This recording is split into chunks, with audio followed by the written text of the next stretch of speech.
Hi అండి. ఈరోజు పెసరట్టు ఎలా చేసుకోవాలో చూద్దాం మనం.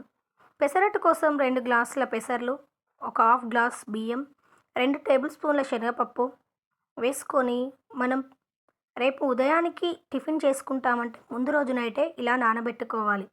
ముందు రోజు నైట్ కల్లా ఇలా నానిపోతాయి. వీటిని మనం మిక్సీకి వేసుకుందాం. నేనైతే 2 డేస్‌కలా సరిపోవాలని వేసుకున్నానండి. మీరు 1 డేకి వేసుకుంటే గనక అందులో పచ్చిమిర్చి, కాస్త జీలకర్ర, ఒక చిన్న అల్లం ముక్క, కొంచెం ఉప్పు వేసి గ్రైండ్ చేసుకోండి. నేను 2 డేస్‌కి వేసుకున్నాను కాబట్టి నాకు ఇలాగే సరిపోతుందండి.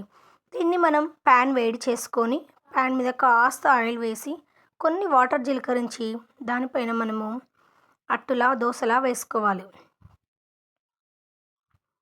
పెసరట్టు కాగడానికి కాస్త టైం ఎక్కువే తీసుకుంటుందండి.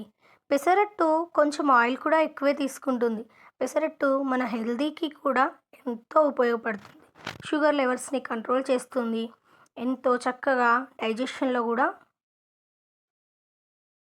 బాగా పనిచేస్తుంది. ఈ పెసరట్టు మన అన్ని దోసల్లో కన్నా హెల్తీగా ఈ పెసరట్టునే బాగా ప్రిఫర్ చేస్తారు.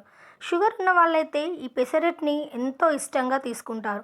అండ్ టేస్టీ, హెల్తీ రెసిపీ దోసల్లో ఏదంటే పెసరట్టు అనే చెప్తాను.